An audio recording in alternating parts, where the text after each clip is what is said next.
Cristo Jesús. Amén. Amén. Gracias, hermano Alex. Un privilegio nuevamente estar aquí entre ustedes, hermanos, y dispensar la palabra del Señor es siempre una bendición. Espero que hayan traído sus Biblias. Vamos a abrirla a la segunda carta del apóstol Pablo a Timoteo, segunda de Timoteo, y vamos, hermanos, a tratar el capítulo 3, comenzando con el capítulo 3, y vamos, hermanos, a tratar la manera de crecer en esta porción de la Escritura. Vamos a ver básicamente dos porciones, dos párrafos, dos unidades que definitivamente tienen dos connotaciones, dos énfasis. Y vamos, hermanos, a tratar la manera de hilvanar esos dos pensamientos cardinales en una conferencia. No sé cómo nos vaya a ir, pero vamos a tratar la manera de entrar directamente a la palabra de nuestro Dios. Vamos a comenzar con el capítulo 3 de segunda de Timoteo, el capítulo 3, y voy a leer el versículo 14 al 17.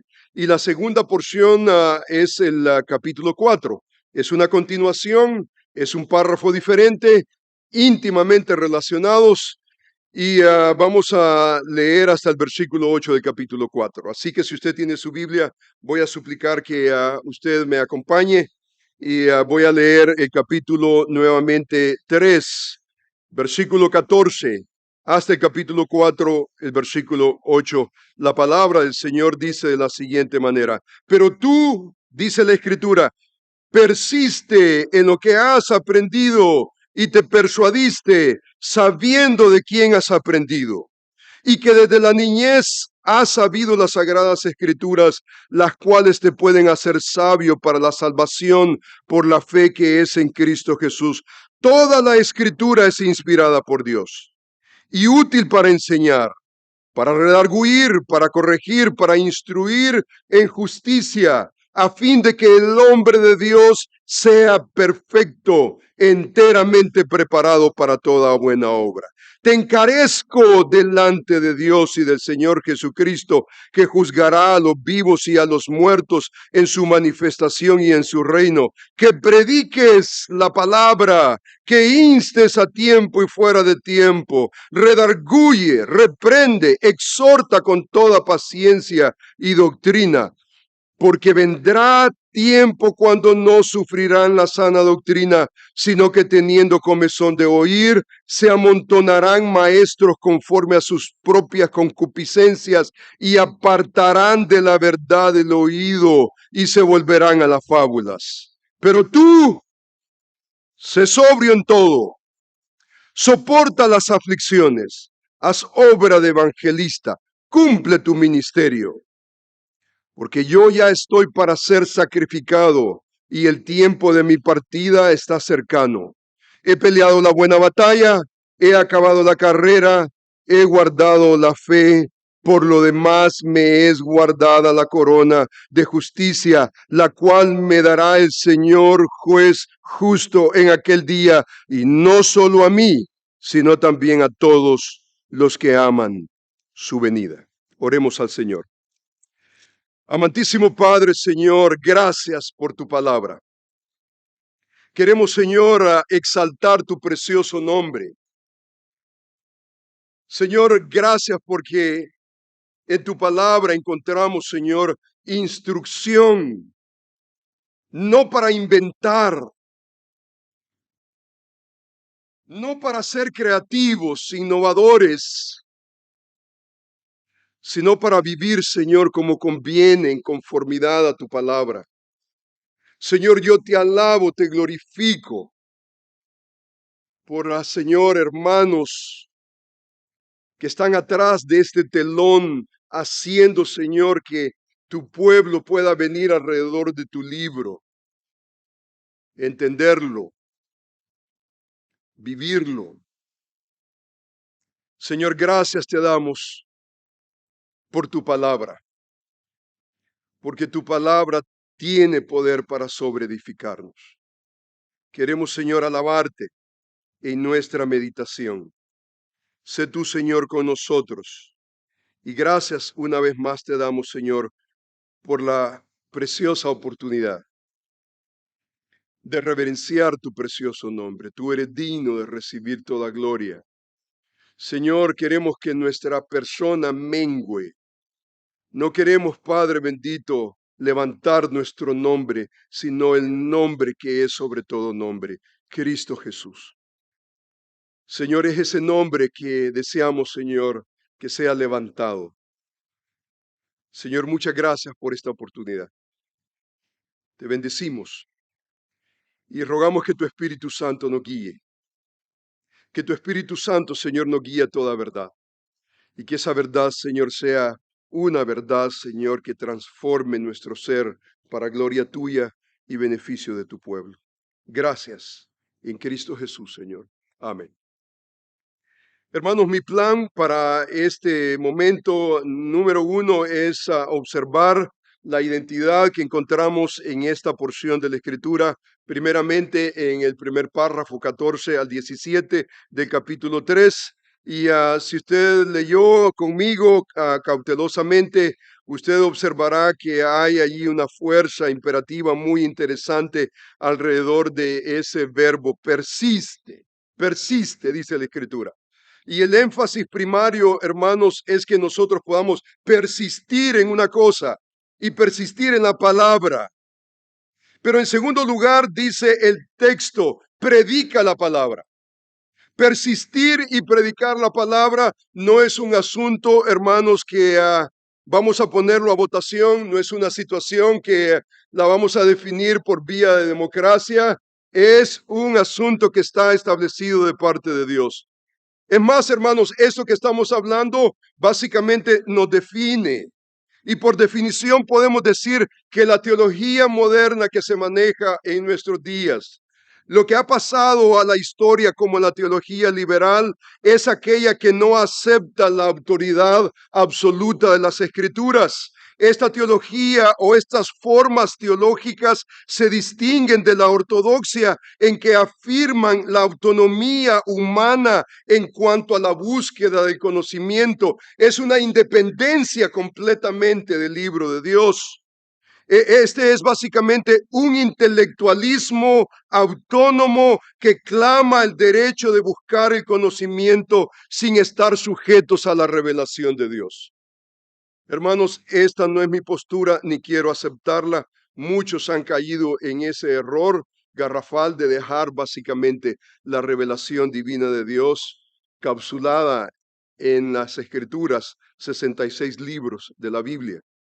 Ahora, hermanos, por definición también podemos decir que el pecado capital que encontramos en las Escrituras comienza en el libro de Génesis, que capítulo 3, donde Adán y Eva hacen una decisión garrafal, detrimental, desobedecer a Dios y hacer una afirmación de autonomía, pensar independientemente de Dios, aún al punto de falsificar y contradecir lo que Dios ha dicho. Y hermanos, esto viene por sugerencia y tentación del maligno, con que Dios ha dicho. Hermanos, el pecado capital no es un acto, es una actitud del corazón en contra del conocimiento de Dios. Y es por vía de experiencia que podemos nosotros corroborar esa realidad y afirmar que esto, hermanos, hasta el día de hoy no ha cambiado. Hermanos, el hombre hasta el día de hoy por su pecado reprime y aún conforme a las palabras de Pablo en Romanos capítulo 1, no solamente reprime, pero aún cambia la verdad de Dios por la mentira. Y hermanos, el resultado es funesto. El resultado es que el hombre se autodenomina su propio Señor y abraza su propio raciocinio, el cual básicamente es una insistencia de que su mente es el criterio máximo para determinar la verdad. Hermanos, a esta necedad el gran filósofo teólogo John Frame, él le llama a esta postura irracionalismo racionalista. lo cual básicamente es una contradicción en sí mismo. Frame argumenta que la inerrancia de las escrituras es un asunto que tiene que ver con el testimonio personal de Dios y que no hay manera de verificar lo que es verdadero por vía de la razón. Él escribe, por ejemplo, y él dice, verdaderamente, si la razón humana es autónoma, el Dios de la Biblia, entonces dice él, no existe. Porque su misma naturaleza como creador excluye la autonomía de sus criaturas. Aún más, nada puede ser validado por la autonomía de la razón, porque el razonamiento guía a la dialéctica racionalista y racional, la cual destruye todo conocimiento. Por un plato de lentejas, dice él, gran parte de la iglesia ha dejado su primogenitura, que es la palabra de Dios. Por tratar la manera de sentarnos en el diálogo intelectual, el filósofo cristiano, el teólogo cristiano ha dejado a un lado la palabra de Dios. Hermanos, mi invitación es a recobrar el libro de Dios. Nadie puede arrebatarnos el libro de Dios. Y esta, hermano, autonomía basada en el pecado es básicamente lo que necesitamos cada momento que abrimos el libro de Dios.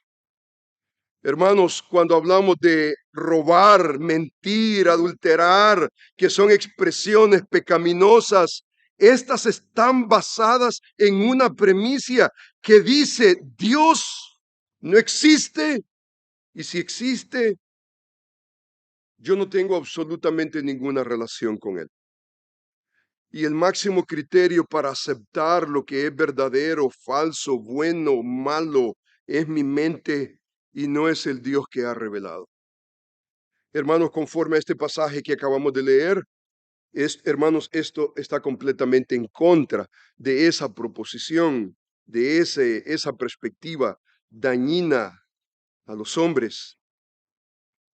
El pasaje que tenemos enfrente de nosotros es un pasaje que probablemente es la declaración más importante en toda la escritura sobre la naturaleza de las escrituras, su inspiración, su suficiencia, y esto en relación al contexto de persistir, persiste en lo que has aprendido. La realidad, hermanos, es que lo que creemos de las escrituras va a determinar directamente en la manera en cómo usamos las escrituras. Cuando nosotros tenemos un alto concepto de las escrituras, entonces nosotros tratamos las escrituras en el púlpito con esa dimensión. Y esta porción de 2 Timoteo 3:16, 3:14 al 16, básicamente vemos nosotros no solamente un elemento por qué debemos nosotros de estar atentos a la palabra. Dos elementos importantes. Por un lado, el apóstol Pablo nos enseña y nos dice en este pasaje bíblico, observe lo que dice el versículo 14, pero persiste tú en lo que has aprendido y te persuadiste sabiendo de quién has aprendido y que desde la niñez has sabido las escrituras, las cuales te pueden hacer sabio para la salvación que es en Cristo Jesús. Aquí está el apóstol Pablo indicando por qué nosotros debemos de estar atentos y persistir a las escrituras. Razón número 1, versículo 14 y 15, porque sabemos de quién hemos aprendido.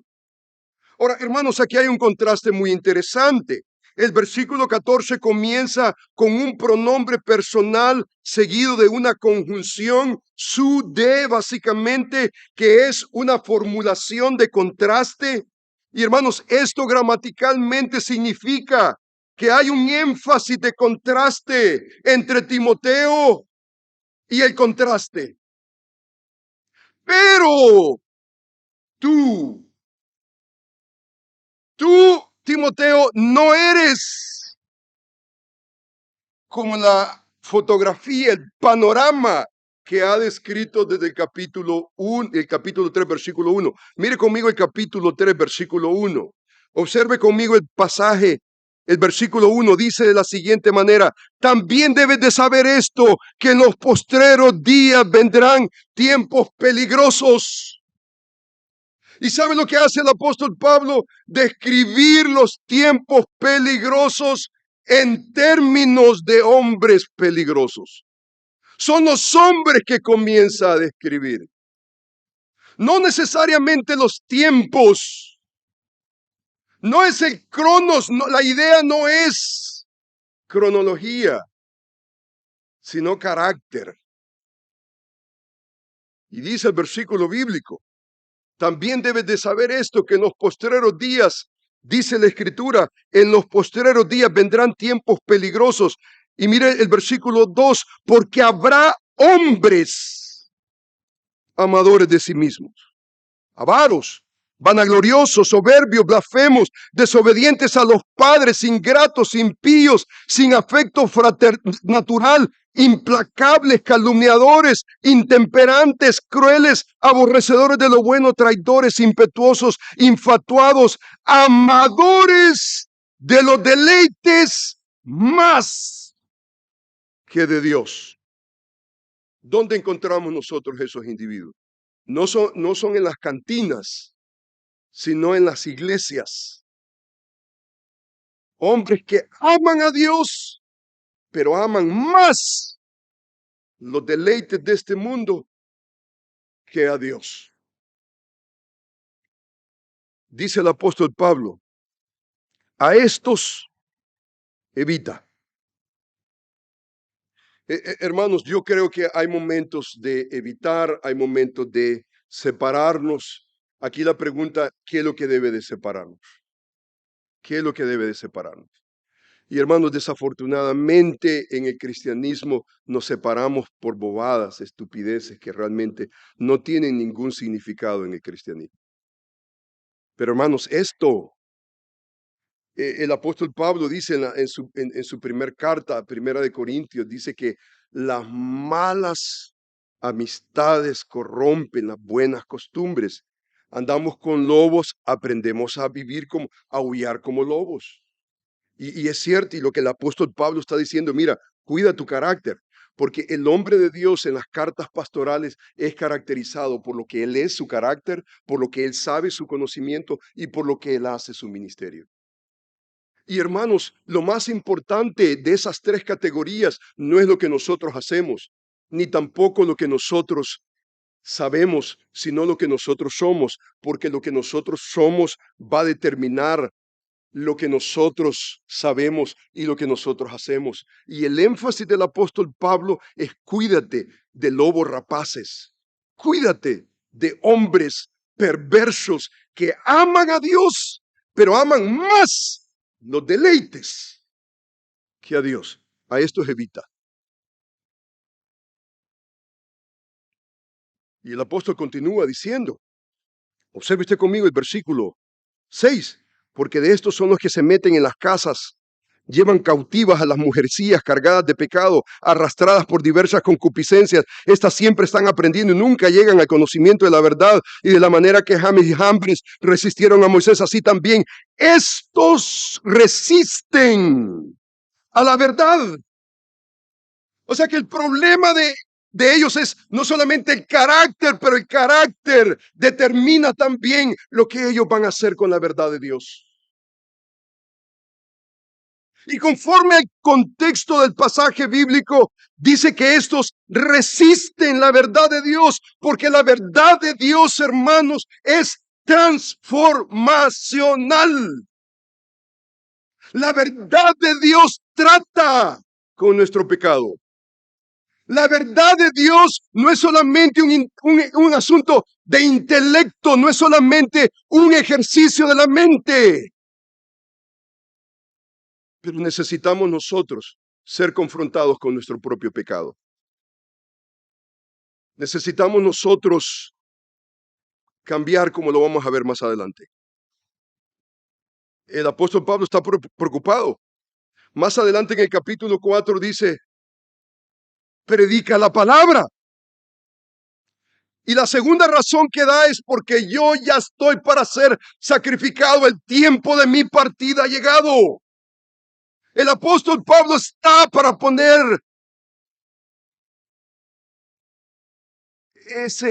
a la siguiente generación la verdad en las manos de otra generación de hombres que buscan la piedad de Dios.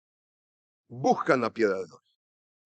Dice la Escritura en el versículo, no solamente están depravados en su propio corazón, pero estos resisten la verdad. Hombres corruptos de entendimiento, reprobos en cuanto a la fe, mas no irán más adelante, porque su insensatez será manifiesta a todos, como también la fue la de aquellos Janes y Jambres. Pero tú, dice el apóstol Pablo,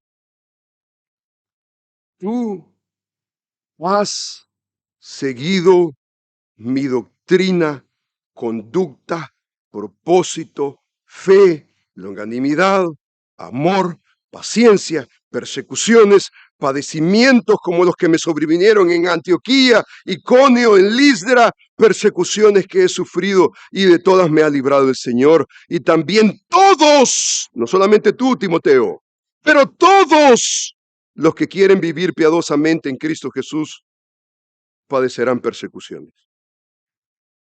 Mas los malos hombres y los engañadores irán de mal en peor,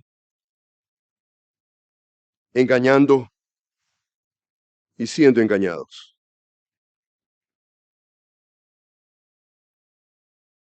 Pero persiste tú. Persiste tú. Esa no es tu orientación. Timoteo, hombre de Dios, esa no es tu orientación. Tu orientación no son los hombres corruptos de entendimiento, los que buscan la manera de cómo resistir la verdad de Dios. Absolutamente. Esa no es tu orientación. Ahora, hermano, esto es importante en este sentido, porque aquí encontramos nosotros al apóstol Pablo haciendo un encargo increíblemente solemne. Persiste tú, pero tú no eres como los demagogos caracterizados por los tiempos peligrosos. Pero tú, dice la Escritura, persiste y ve la orientación del pasaje. Pero tú persiste en lo que has aprendido y te persuadiste sabiendo de quién has aprendido. Sabiendo de quién has aprendido. Ahora, hermanos, esa conjunción, ese pronombre personal de contraste, esto está destacando, está separando al hombre de Dios, Timoteo, de los engañadores. Y utiliza un verbo presente activo imperativo, persiste. Meno es el verbo que significa mantenerse en un lugar, no desviarse, continúa, mantente firme, retiene tu lugar, permanece tú en ese puesto. El verbo conlleva la idea de continuar aún en medio de la resistencia de hombres corruptos de entendimiento. Pablo añade a esa frase, sabiendo de quién has aprendido. Tú no has aprendido de los demagogos, hombres malos, corruptos de entendimiento. Cuando Pablo dice, sabiendo de quién has aprendido, y dice el versículo bíblico, y que desde la niñez has sabido las sagradas escrituras. ¿En quién está pensando el apóstol Pablo? ¿Qué es lo que le trae a la mente? Desde la niñez ha sabido las sagradas escrituras. Es muy probable que Pablo esté pensando en individuos específicos, individuos que hicieron un impacto en la vida de Timoteo. Y hermanos, conforme a la escritura podemos nosotros verificar un trío. Hay un trío. Aquí hay un trío increíblemente importante. Aquí encontramos nosotros, conforme a las Escrituras, tres personas que hicieron gran impacto en la vida de Timoteo. Número uno, su abuela Eunice. Número dos, su madre Loida. Y número tres, su padre espiritual, el apóstol Pablo. Y hermanos, en la segunda carta, en el primer capítulo, Pablo hace alusión a la fe de su abuela Eunice, su madre, Loida, cuando él dice, trayendo a la memoria la fe no fingida que hay en ti, la cual habitó primero en tu abuela Loida y en tu madre Eunice, y estoy seguro que también en ti. Ahora sabemos nosotros, conforme a la Escritura, que su padre biológico era griego y la influencia espiritual para Timoteo no vino de su padre, sino que vino de Eunice y vino también de su abuela Loida. Y es seguro que su madre con su abuela le enseñaron a él los primeros caminos, le enseñaron las sagradas escrituras, el Antiguo Testamento. Ellas es muy probable que implementaron la instrucción oral a su hijo Timoteo y ellos le repetían probablemente las historias del Antiguo Testamento. Algunos expertos dicen que es muy probable que Timoteo se expuso al Mishnah que se registraba, por ejemplo, en el primer siglo. En el primer siglo se circulaba, por ejemplo, este concepto entre los rabinos. A los 5 años, un niño debe de ser apto para las escrituras. A los 10 años, el Mishnah, y a los 13 años, el cumplimiento de los mandamientos. Ahora, no podemos, hermanos, saber con ciencia cierta si Timoteo tuvo esa formación, esa formación formal rabínica o no. Lo que sí nosotros sabemos, conforme a la revelación divina, que su abuela, su madre y sobre encima de todo su pastor Pablo le habían enseñado las escrituras. Él estaba saturado de la palabra de Dios. Le enseñaron a apreciar las sagradas escrituras. Cuando Pablo llegó a la vida de Timoteo, es probable que Timoteo estaba listo para consolidar lo que él había aprendido de su abuela y de su madre en base al Antiguo Testamento. Pablo seguramente le afirmó con el Antiguo Testamento la necesidad de Cristo y le instruyó en cuanto al Evangelio de Jesucristo. Cuando Pablo dice, por ejemplo, pero persiste tú en lo que has aprendido, dice, te persuadiste sabiendo de quién has aprendido. Hermanos, esta es convicción, que desde la niñez has sabido las Sagradas Escrituras. Esto sugiere la idea que desde niño él aprendió el Antiguo Testamento de parte de su abuela, de su madre. Sin embargo, cuando Pablo entra al escenario, es muy probable que Pablo le enseñó la teología bíblica y le enseñó el fin del Antiguo Testamento, que es Cristo, ese elemento cristotélico. En la discusión básicamente podemos observar, pero tú, dice la Escritura, persiste en mi doctrina. Y usted piensa, ¿cuál doctrina? Persiste tú en mi doctrina, enfáticamente. Ahora usted se da cuenta que esa palabra, pero tú, dice, persiste, sigue mi doctrina. La palabra es mantaneo, donde viene la palabra discípulo, matetes, que conlleva la idea de dirigir la mente hacia una dirección en una manera específica, volutiva, planeada, sistematizada, produciendo efectos en la mente, ganar conocimiento, capacidades por vía de instrucción. Este aprendizaje no fue accidental, fue evolutivo. Timoteo no había aprendido la teología de las Escrituras solamente de una abuela y de una madre. Lo aprendió también del apóstol Pablo. Timoteo básicamente había sido instruido en el camino y él estaba persuadido que las Escrituras no solamente eran inspiradas por Dios, suficientes, pero el estándar de nuestra vida no debía de ser otro, sino las Escrituras. Ellas eran dignas no solamente de aprenderse, pero de obedecerse y también de proclamarse. Pablo le había enseñado a él mi doctrina. Didáscalos es básicamente eso. Es persistir en lo que has aprendido. Ahora la pregunta lógica es, ¿qué es lo que Timoteo había aprendido del apóstol Pablo? Mi doctrina.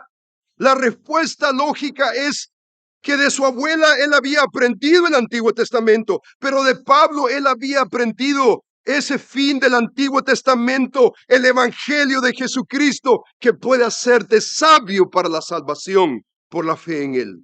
Entonces las Sagradas Escrituras, las cuales te pueden hacer sabio, no solamente para la salvación, pero a fin de que el hombre pueda ser perfecto, enteramente preparado para toda buena obra, era lo que Timoteo había aprendido.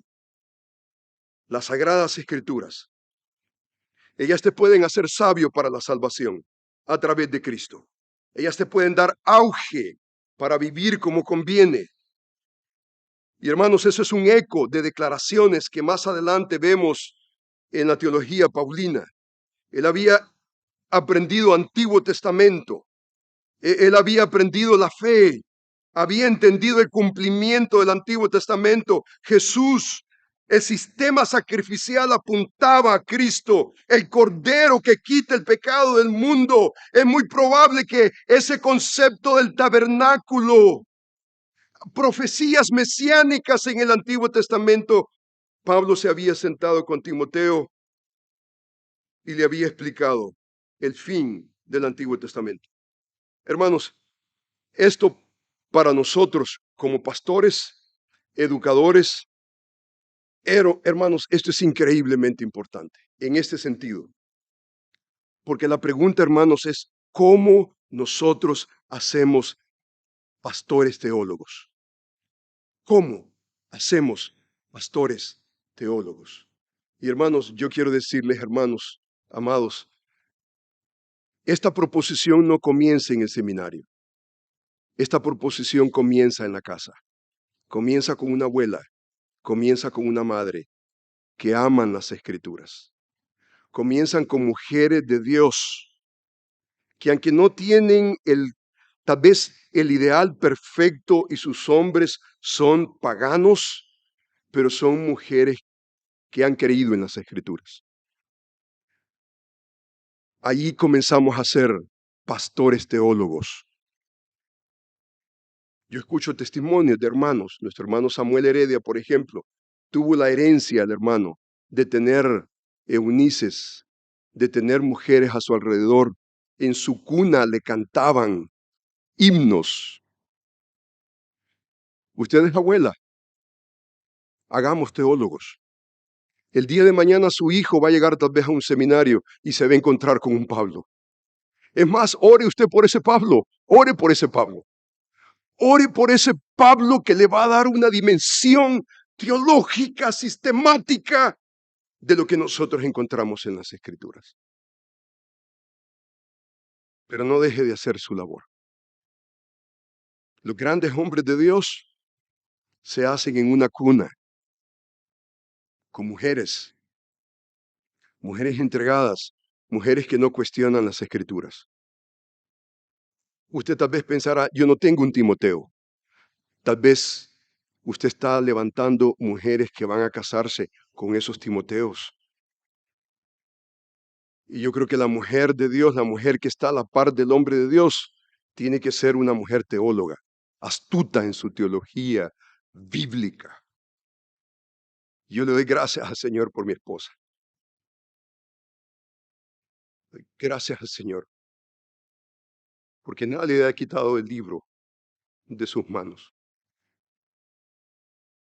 En él medita de día y de noche. Y nuestro desafío es, y continúa siendo, enseñar a nuestra siguiente generación el libro de Dios, no sabiendo lo que el Señor va a hacer el día de mañana con los nuestros. Yo no sé qué va a hacer el Señor con Pablo, no sé qué es lo que va a hacer con Alesia, no sé qué es lo que el Señor va a hacer con Jack, yo no sé qué es lo que el Señor va a hacer con él, pero yo tengo que hacer mi inversión. Y la inversión no comienza en el seminario, la inversión comienza en la casa. Pablo dice, sabiendo de quién has aprendido.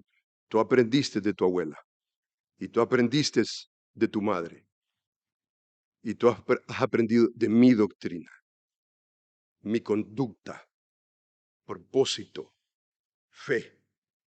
Hermanos, cuando yo veo hombres a mi alrededor, esa es la invitación. La invitación esa es. La invitación es ver hombres que no tienen significado y verlos hombres con propósito, hombres determinados. Y hermanos, lo que realmente, hermanos, necesitamos en nuestras iglesias y en nuestros púlpitos son hombres realmente que creen a la Escritura, que han sido transformados por la palabra y que tienen la oportunidad de poder enfrentar la siguiente generación y decirles, esto dice Dios. Pablo se mueve no solamente de la realidad que vivimos, hacemos teología en un contexto transgeneracional. Pero Pablo le dice a Timoteo, Pablo le dice en ese pasaje de la Escritura, las Escrituras dice de la siguiente manera, las cuales te pueden hacer sabio para la salvación, que es por la fe en Cristo Jesús. Dice que toda la escritura es inspirada por Dios y es útil. Hermanos, esto es esencial para la manera en cómo nosotros vamos a manejar la palabra en el púlpito. Ese es nuestro fundamento. Si la primera razón de por qué debemos de persistir en la escritura es ese elemento transgeneracional, necesitamos nosotros, número 2, debemos de persistir porque sabemos que las escrituras son de origen divino. Sus beneficios y resultados son concretos. Este pasaje nos enseña 2 atributos específicos que quisiera en este momento recalcar. El primero, dice la Escritura, que las Escrituras son inspiradas por Dios. Esa palabra técnica es un apax legómena que ocurre solamente en este pasaje de la Escritura. Teos, Dios.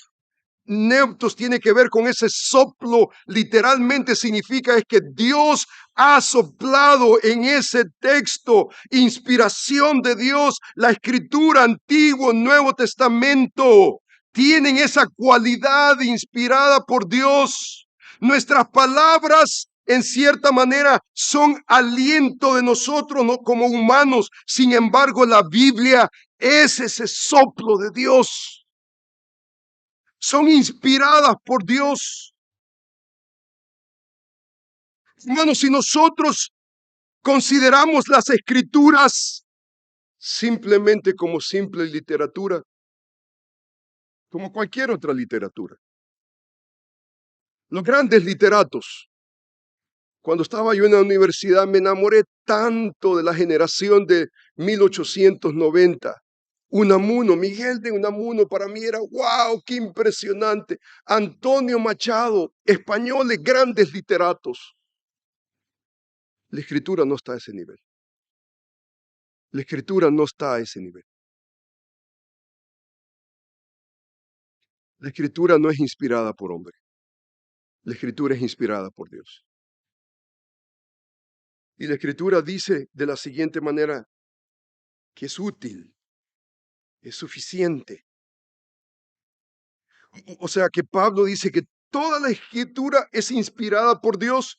No importa el rincón en que nosotros estemos, Antiguo, Nuevo Testamento, estemos en Malaquías, estemos nosotros en Levíticos, estemos en Apocalipsis, no importa si estemos tratando un género literario, la narrativa, la ley, la poesía, tratemos un proverbio, tratemos nosotros una profecía.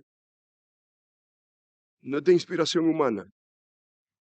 Esta palabra es útil para enseñar, para redarguir, corregir e instruir en justicia. Esto tiene que ver con la buena doctrina, la ortodoxia, mi manera de pensar, de concebir las escrituras, pero dice que es para la buena conducta. Esto va a producir a fin de que el hombre de Dios sea. O sea que el fin, conforme el apóstol Pablo, el fin es que el hombre de Dios sea perfecto, transformado, enteramente preparado, habilitado para toda buena obra. O sea que este no es intelectualismo, esto no es academia, esto no es seminario, esto no es universidad. Con todo y el aprecio que tengamos nosotros para estas instituciones educativas, hermanos, el fin de la escritura no es intelectualismo, no es aprender la palabra de Dios para argumentar solamente en un vacío, enteramente preparado para toda buena obra. Pablo usa el adjetivo perfecto, el participio, hay un participio y lo que está enfatizando es que el hombre de Dios es súper equipado por la palabra de Dios, no solamente para ser perfecto a la imagen de nuestro Señor y Salvador Jesucristo, pero apto para toda buena obra. O sea que en términos generales podemos decir que la palabra teología etimológicamente tiene que ver con esa palabra, Dios hablando, Dios tratando con el hombre de Dios.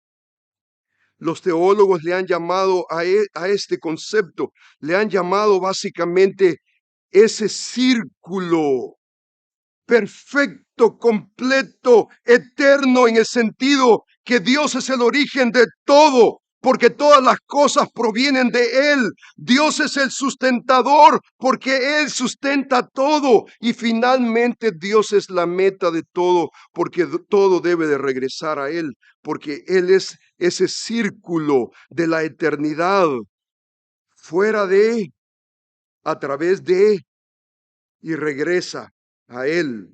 Esas a la luz de esa realidad que nosotros podemos considerar que la pieza central perpetua en nuestra teología es Dios.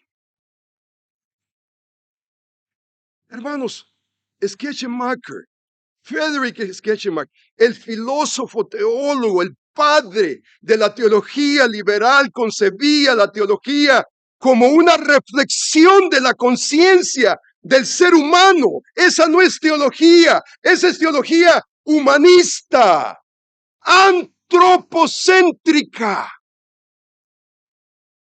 Nuestra teología es teocéntrica.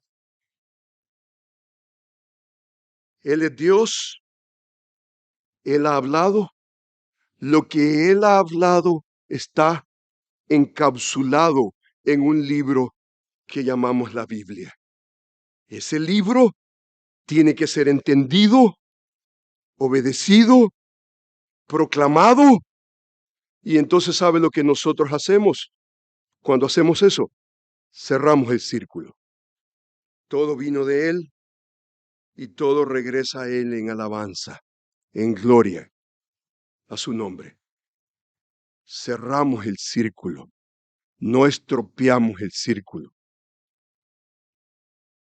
por nuestro pecado. Cerramos el círculo. Para mí la genuina adoración es esa, cuando usted responde a la palabra de Dios. Cuando usted responde apropiadamente en obediencia a la palabra de Dios. Cuando usted tiene problema con lo que Dios ha dicho y usted dice, no me gusta lo que Dios ha dicho. Y usted viene delante del Señor y le dice, Señor, no es mi criterio, no es mi manera, es tu manera. Y yo quiero cerrar ese círculo divino. Dios es, Dios ha hablado, lo que Dios ha hablado está comprendido en ese libro. Ese libro debe de entenderse, obedecerse, proclamarse, porque Dios es el que merece todo el honor y toda la gloria. La teología cristiana, hermanos, es el estudio de Dios. Es específicamente responder a su revelación en una manera apropiada. No es una teología en base a la razón, aunque la razón es usada. No es en base a las emociones, aunque hermanos somos movidos a la emoción. Hermanos, esta es una ciencia que trata con la revelación de Dios, cómo responderle a Él apropiadamente. Por eso, hermanos, cuando hablamos de teología, correctamente, apropiadamente, conforme al libro, hermanos, las sagradas escrituras, las cuales te pueden hacer sabio para la salvación, útil, a fin de que el hombre de Dios, hermanos, esa es transformación. Y hermano, esa es una transformación muy única a muchas otras disciplinas de la academia. Hermanos, si un astrónomo, por ejemplo, trata con los cuerpos celestes y el geólogo con las rocas, el teólogo cristiano bíblico trata con la revelación de Dios. El mes pasado yo estaba en Israel y tuvimos oportunidad de hacer una excavación en una ciudad donde polémicamente no han identificado con precisión, pero ser parte de esa excavación, estuvimos alrededor de arqueólogos de primera clase, grandes hombres, y estábamos excavando, tratando la manera de identificar un artefacto de otro. Y hermanos, el geólogo trata, el arqueólogo trata con esos artefactos. El teólogo cristiano trata con la ciencia de la palabra de Dios, la revelación de Dios. El astrólogo, el geólogo, no tiene necesidad de cambiar sus vidas a medida que él observa las rocas y los astros. Pero el teólogo cristiano no puede quedarse en un vacío. Tiene que ser transformado por el conocimiento de Dios. Si el geólogo no cambia, ¿qué decimos nosotros? Who cares? Que no cambie. ¿Qué me importa a mí? Si el presidente de la República no cambia, ¿qué me importa a mí? Pero el hombre de Dios, el hombre que está supuesto a presentar un desafío para la siguiente generación, ese hombre tiene que cambiar por la renovación de su propio entendimiento. Este hombre no puede quedarse en ese vacío. Ese hombre tiene que ser transformado. Por eso para mí, teología, hermanos, es establecer esas evidencias de la verdad de Dios con el propósito de edificar mi alma, con el propósito de edificar a los creyentes. Hermanos, no necesitamos ser más sofisticados que eso. Más sofisticación de eso es tratar de impresionar a una sociedad que está buscando cómo atraerlo a la mesa para que usted comprometa la sencillez, la simplicidad de la palabra de Dios. Ahora, hermanos, no tenemos tiempo. Nuestro hermano tiene que predicar. ¿Cuánto tiempo tengo, hermano? 5 minutos. Bueno, aquí 5 minutos para otro sermón. Que no, hermano, esto es increíble. Usted se da cuenta de lo que dice el pasaje de la Escritura, el versículo 1. Por esa razón, por ese concepto teológico, Pablo le dice a Timoteo, te encarezco delante de Dios y del Señor Jesucristo, que juzgará a los vivos y a los muertos en su resurrección y en su reino. Dice que prediques la palabra. Vea la construcción gramatical. Te encarezco. No hay ningún mandamiento sino hasta el versículo 2. El versículo 2 encontramos el encargo que le está haciendo Pablo a Timoteo. Te encarezco que ¿qué? Que prediques la palabra. Ahora la pregunta es, ¿cuál palabra? Ya dio un tratado de las Sagradas Escrituras. Las Sagradas Escrituras, las cuales te pueden hacer sabio para la salvación. Las Escrituras que tienen ese elemento único, transformador, que van a traer perfección a tu vida, habilitación. Predica la palabra. El texto dice, predica la palabra. Hermanos, predica la palabra. Dice la Escritura, te encargo. Y el apóstol Pablo sigue el versículo y hasta el versículo 2 dice, te encargo que prediques la palabra. Pero ese contexto, predica la palabra, tiene que ver con un preámbulo que usted y yo como predicadores necesitamos considerar. Pablo dice, te encargo. El mandamiento va alrededor de ese encargo. La palabra te encargo, de amartureo, tiene que ver con ser testigo. Está básicamente elevando el mandato a una declaración solemne, enfática. Es un encargo solemne bajo juramento. Es ser un testigo bajo juramento. Te encargo como un juramento. Significa básicamente te estoy confiando, depositando. De este momento en adelante, yo estoy ya para ser sacrificado y solemnemente estoy haciendo un encargo y el encargo es que prediques la palabra. Pero dice la Escritura, te encargo delante de Dios y del Señor Jesucristo. O sea que este encargo no es solamente Pablo y Timoteo. Este encargo es en presencia de Dios y del Señor Jesucristo. Hermanos, esto va a revolucionar nuestro ministerio, nuestra predicación. Esto va a revolucionar la manera en cómo nosotros tratamos el libro. Porque si, hermanos, si nosotros vamos a predicar la palabra de Dios y nosotros nos olvidamos que la audiencia número uno no es la gente que viene los domingos por la mañana. La audiencia número uno es Dios, el Señor Jesucristo, que juzgará. Y mi pregunta es, ¿por qué va a juzgar? No está añadiendo nada más, lo leemos en la Escritura. Pero ¿sabe lo particular que Él va a juzgar? Él va a juzgar a los predicadores. La pregunta es, Dios está ahí, Jesucristo está ahí. ¿Qué has hecho con mi palabra, predicador? ¿Qué has hecho con mi palabra? Ahora, hermanos, mucho que desear en los púlpitos hoy en día.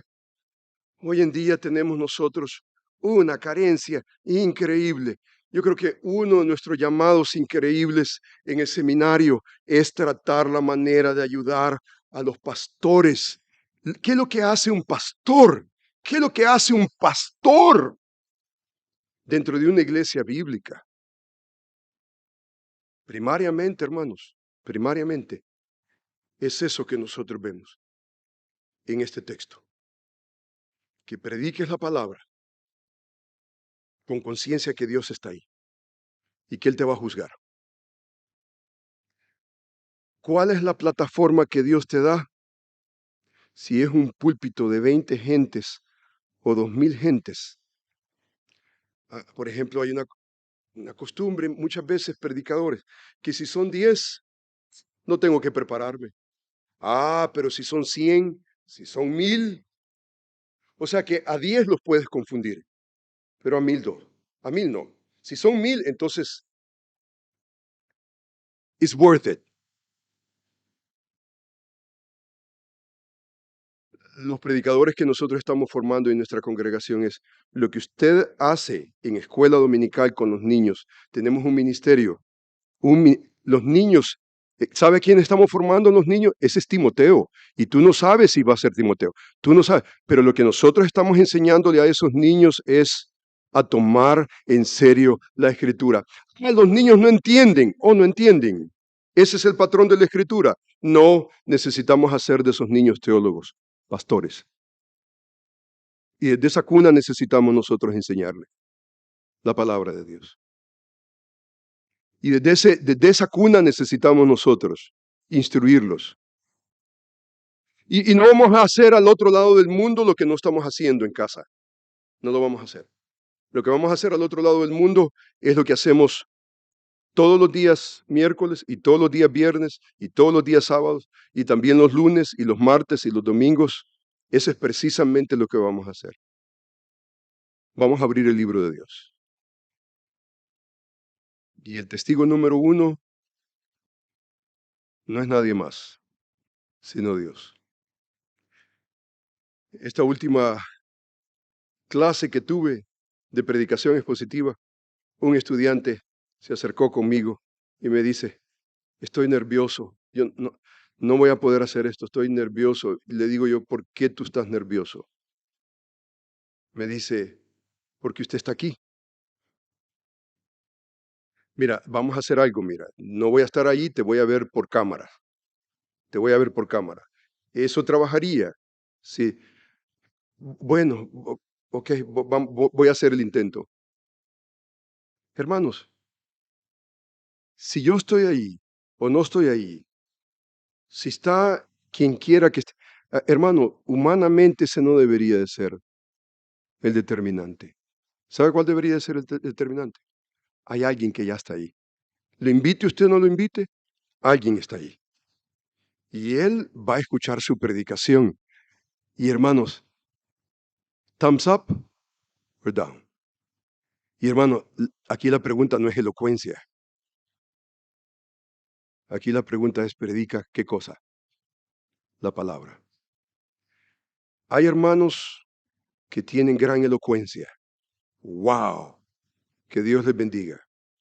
No cambie la elocuencia por la palabra. Hay hermanos que no tienen elocuencia. No cambie su carencia de elocuencia por la palabra. Predica la palabra. Mucho que decir, hermanos. Fascinantemente. Oremos al Señor. Amantísimo Padre, gracias, Señor, te doy porque nos has encargado, Señor, predicar tu palabra.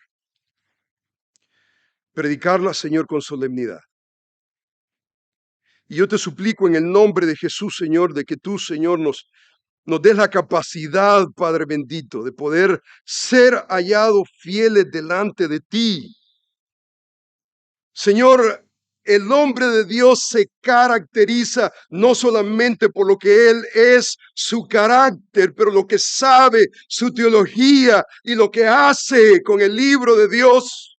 Predica la palabra, no invenciones. Especialmente dentro de un clima que se lee la palabra solamente para clavar pensamientos misceláneos, invenciones, opiniones, críticas culturales, sociales. Los ingenieros, arquitectos sociales han confundido al predicador. Necesitamos en los púlpitos un avivamiento genuino que honre tu palabra, sin sustituir, sin añadir tu palabra.